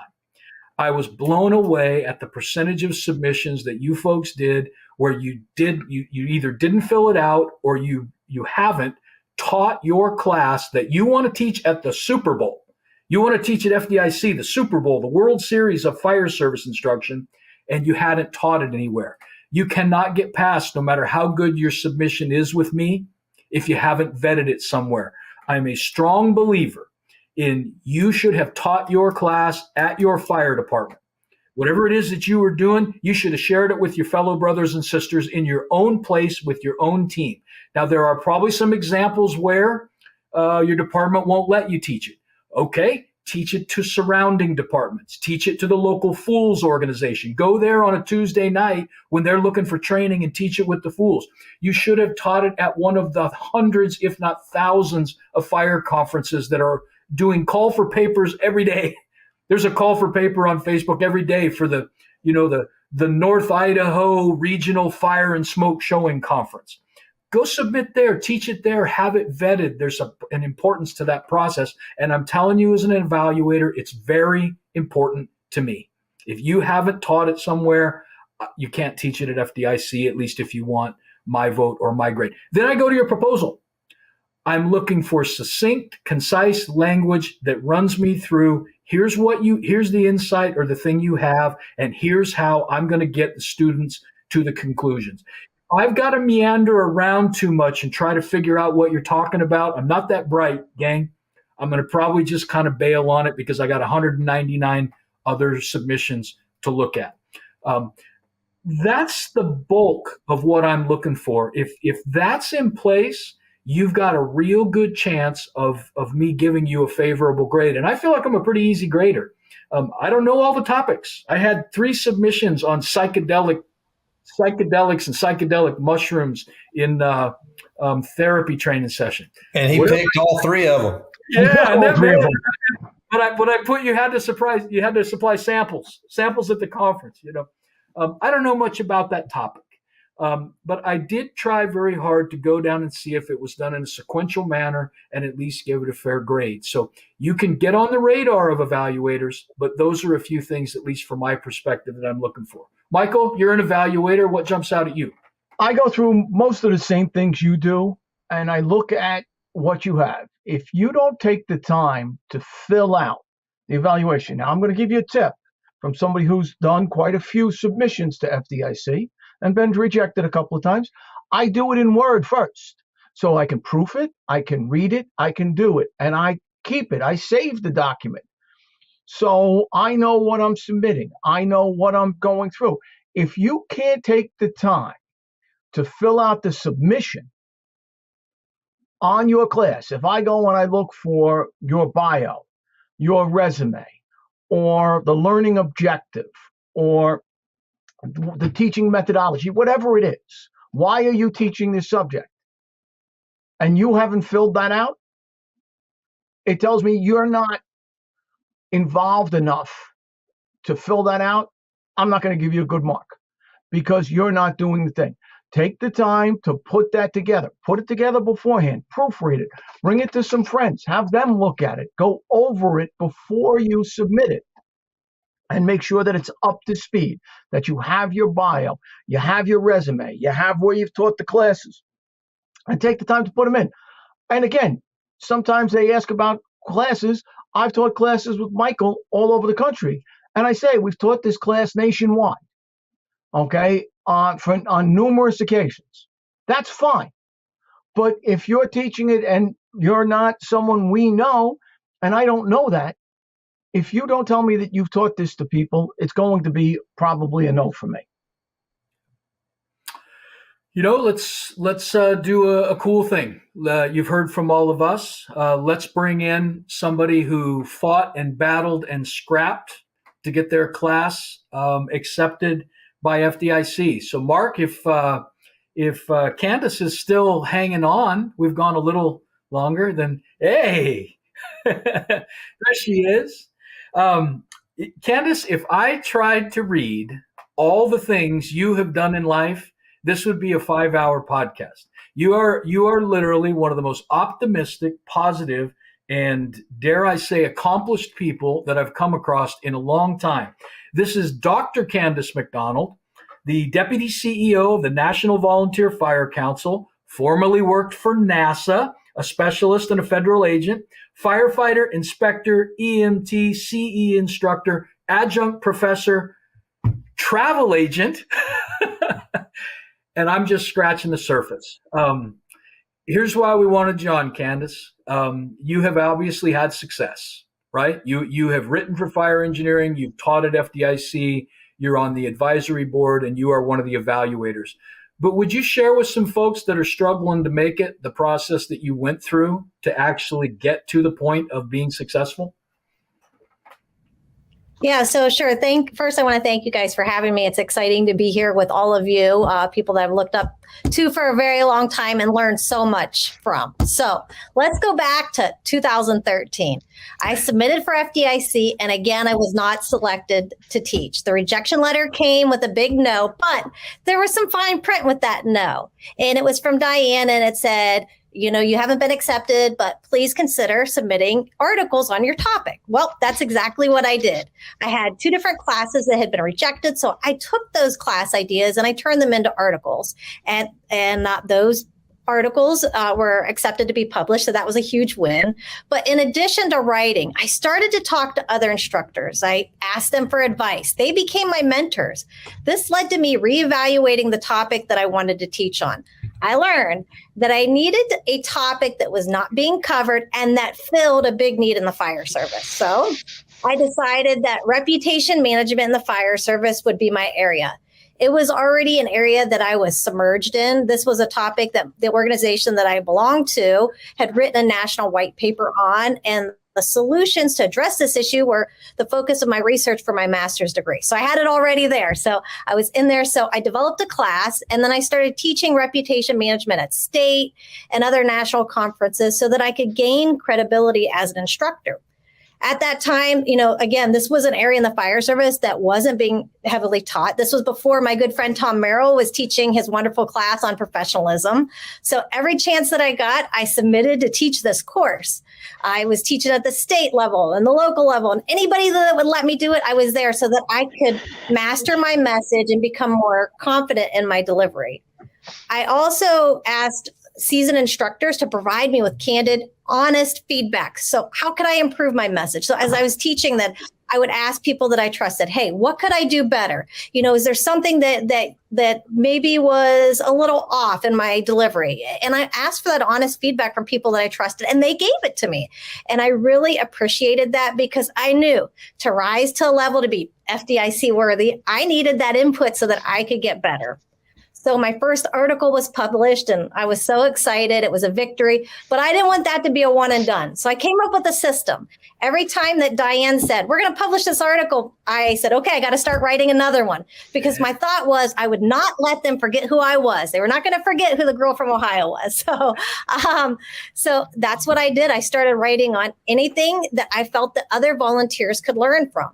And I've written on so many different topics, from reputation management to technology, recruitment, retention, to responding to IED incidents after my own department had a little experience with an IED. And I knew as a federal agent, I had that experience that I could offer to volunteers. So I started submitting on those things. And I continued to submit to FDIC. But as time went on, my submissions got stronger because I had this proven, documented history of experience and knowledge, and that made me qualified to teach. Gosh, so much has changed since then. Eventually I was asked to join the FDIC Fire Engineering Advisory Board. And then I just finally submitted my first book on recruitment and retention. So really excited about that. But looking back, I guess, and what advice that I would offer to those that are looking to teach at FDIC is master an area that people are not already teaching in, or have a different spin on it. Again, you've heard the experts say, how do you view it? What are you doing differently? What can you offer people? Develop a class that you're an expert in, not on an idea or information on a class that you attended. Get out there and teach that class locally at the state level and other national conferences. And be sure to write articles on your topic and submit them. So that's the secret ingredient. Be a master of your message and at the microphone. And I also think it's important to note, just because you were selected in the past does not mean you're going to get a free ticket to be selected again. It is a competitive process. So what does that mean? That means you have to continue to be a master in your trade. You have to go out there, stay relevant in your topic so that you have the competitive advantage. So I think that's my piece of advice that I would offer to the people listening. Whew. That's a master class in maybe we should we should have just played that at the beginning and said, That's there what you I go. was going to say. And that's why she teaches at FDIC. Show's over. Yep. Yeah. Well, Candace, you're an inspiration to a lot of us in so many different ways, and that was so well articulated. I hope it provides inspiration for others that you can do it, right? I mean, how many times were you rejected before you actually got in? Like 2 or 3 times. It was several times, but I was like, okay, I'm going to keep trying. And again, Diane laid out, here's a tip, submit an article. Like it wasn't, just you're rejected, sorry, but it was hey, here's something that you can do. So I read the fine print and I acted. And you didn't react. Everybody gets and that you advice. didn't react. You acted. Yes. And I think that's an important life lesson in general.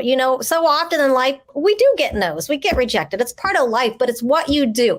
If you go on and you're grumpy on social media because you didn't get in, that doesn't send a real good message to the rest of us that see that. But if you're like, hey, what could I do better? What do I need to grow? And look for a mentor, ask the people, hey, can you take a look at this? Hey, Mike, can you take a look at this? What would you do differently?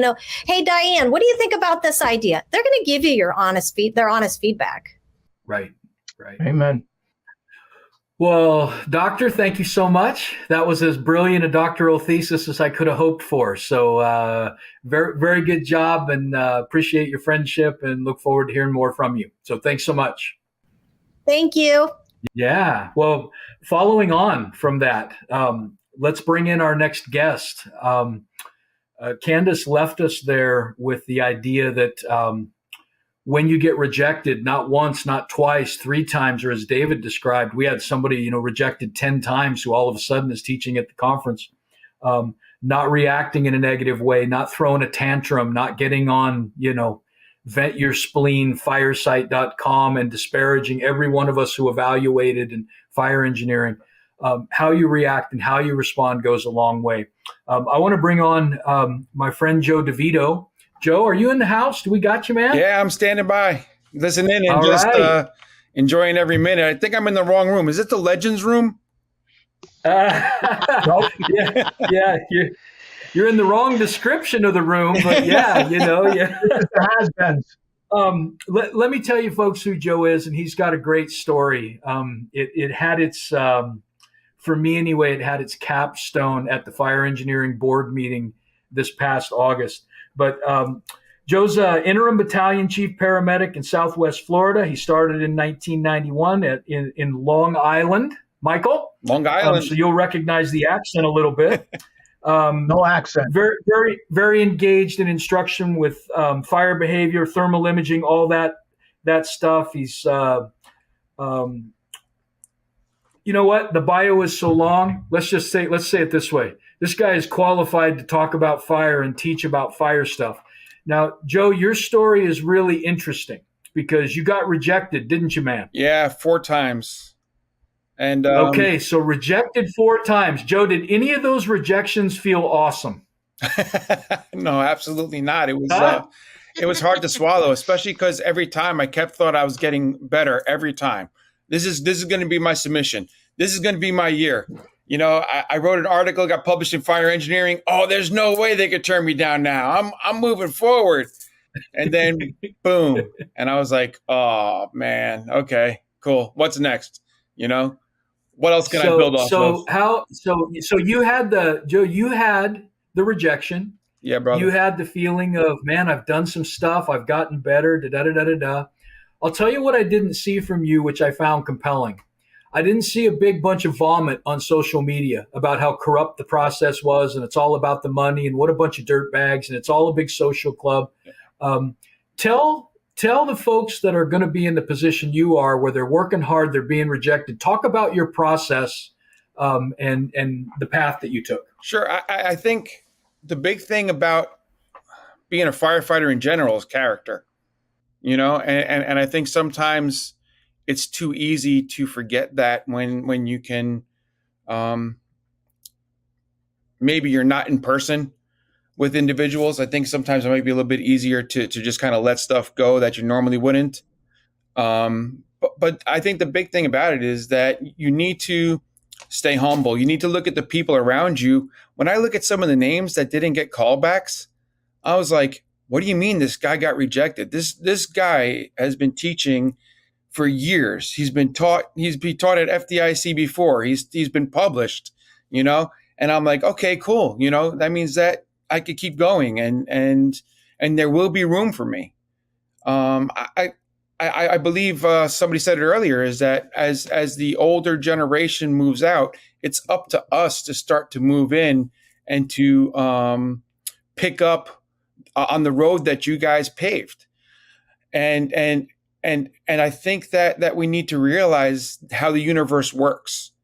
And sometimes I think that the more time, effort, and energy we put into it, eventually the universe is going to give it back to us. And I think that this year was the year that the universe said, you're ready. You're ready.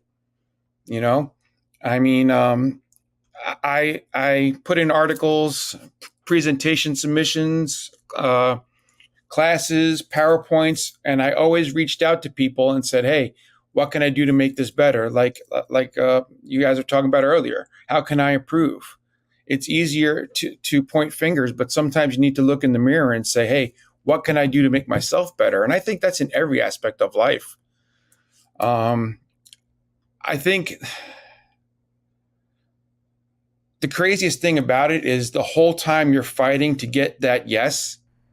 And when you get the yes, you're so shocked that you aren't really even sure if it's real, Yeah. But one thing I will say is that through all those no's, make sure you congratulate the people who did get the yes, because one day that's going to be you, and make sure that it's okay to cry with the no, not this year's. And that's what I say. It's not a no. It's not a no, not this year. And I think a lot of us are proof of that, including you guys sitting on the board right now. Yeah. And I think that's stuff that people need to understand, is that in this world of instant gratification, it's not always that way.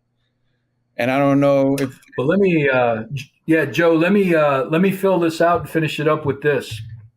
I saw your last rejection.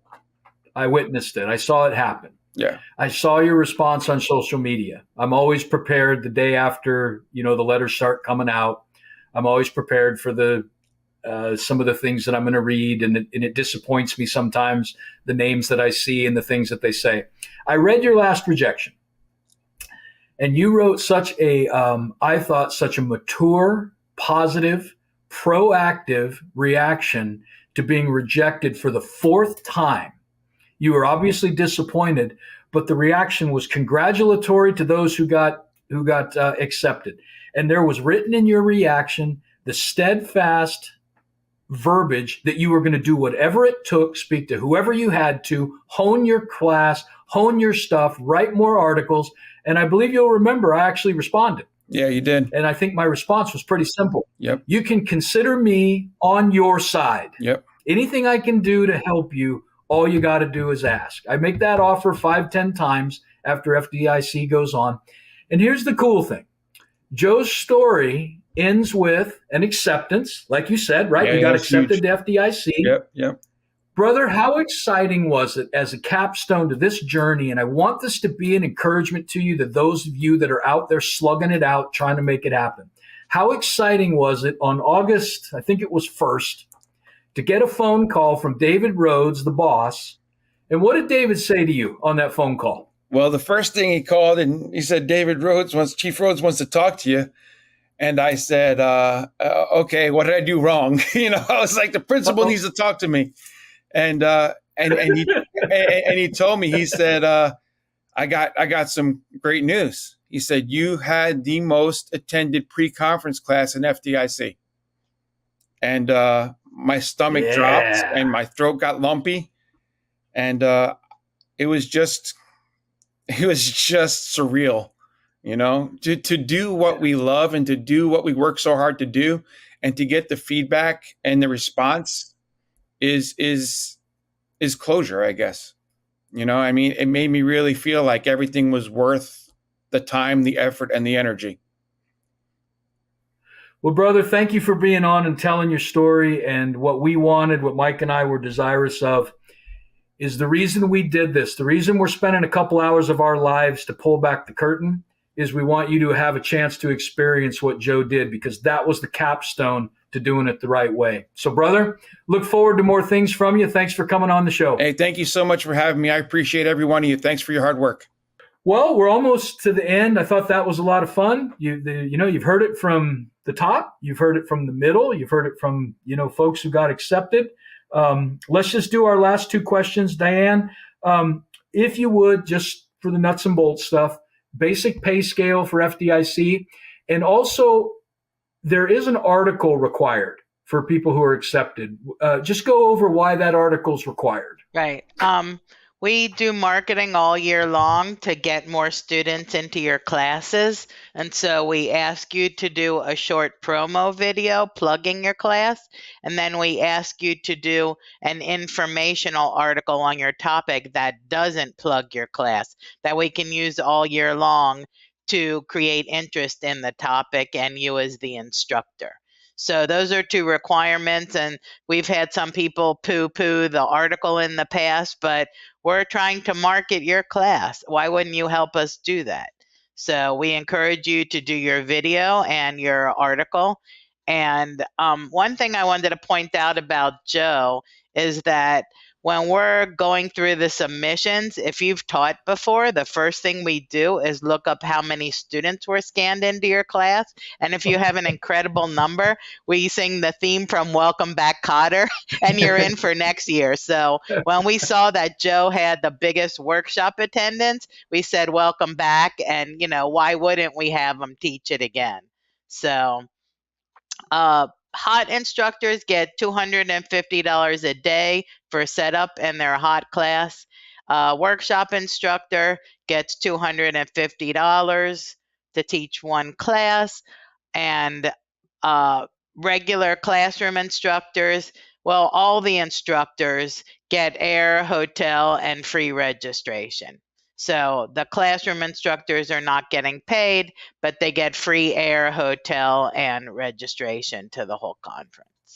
Well, and before we move to final thoughts, Michael has the last question. I neglected to ask you, you also have at FDIC and Dynamite class that goes through a lot of what we just talked about. The difference is people can ask questions. Right. So she got rejected this past year. Did she get rejected? I'm sorry. So every Friday at FDIC, when the classes are over, so we don't compete with our instructors, at 12:30, we give a panel discussion on how to be a speaker, author, photographer, and we shorten the speech considerably, maybe a half hour, and then just take questions for another half hour. So I feel like this put a bullet in my class, and now I'm just going to show the video. Nope. and go out for a snack or a nap while the video's playing. But if you want to ask live questions at FDIC next year, look for our class at 12:30 on Friday. That's great. Thanks. Okay, guys. Any other tips that we haven't gone over for getting accepted at FDIC? I'd just say it's a complex process, and we're not sitting here claiming that we always get it right.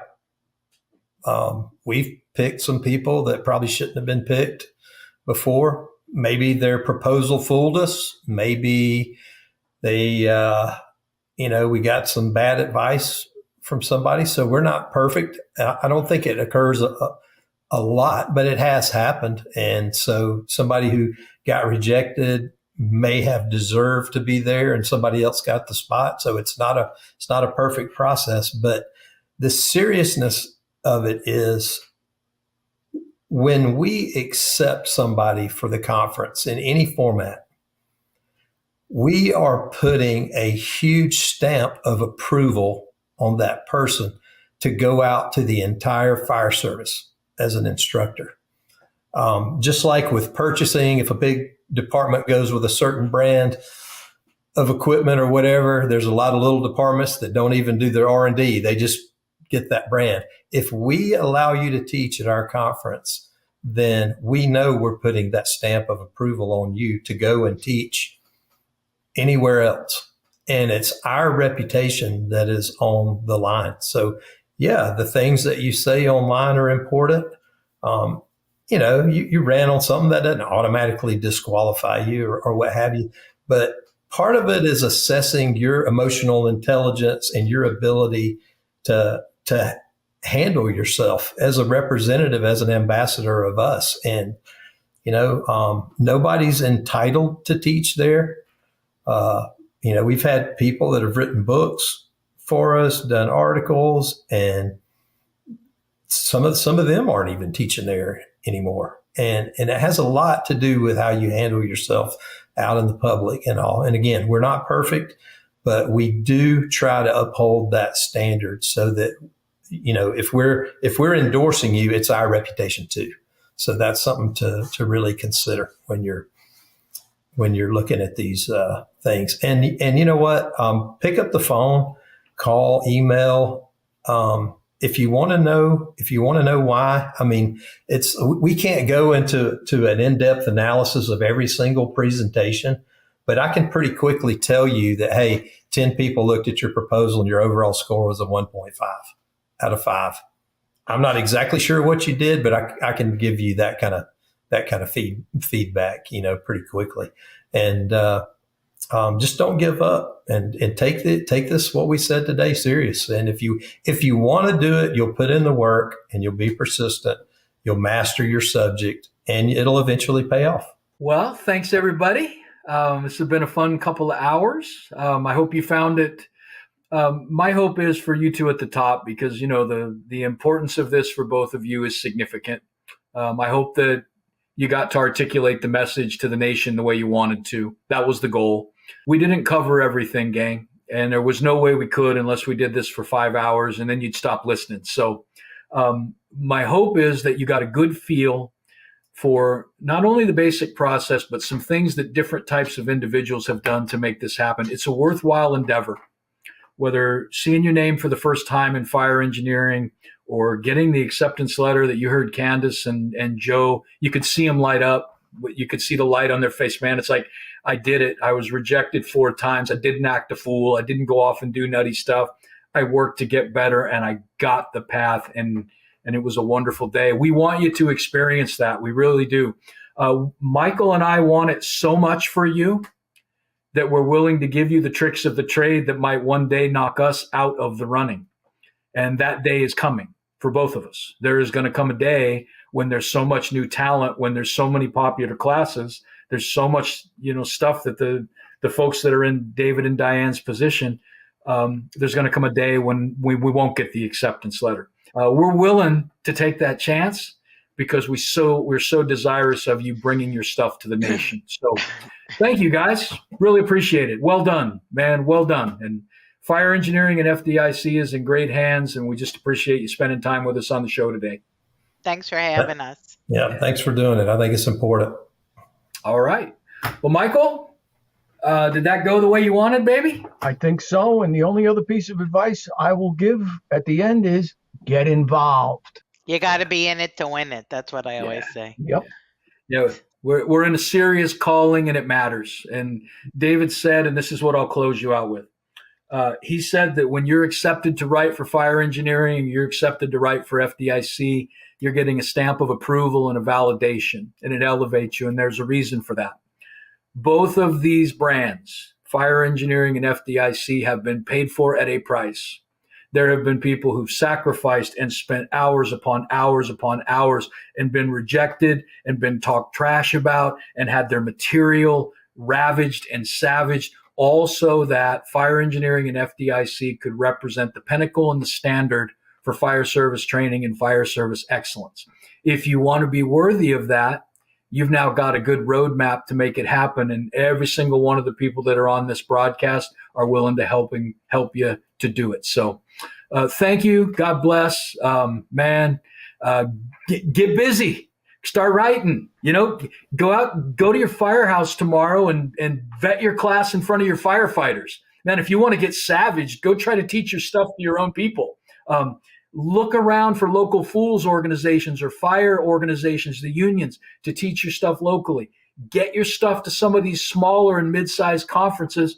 And one day it's going to be Mike and I's privilege to have you on our radio show to talk about your success. So thanks. God bless. And we'll see you on another edition of Mikey G and Mikey D.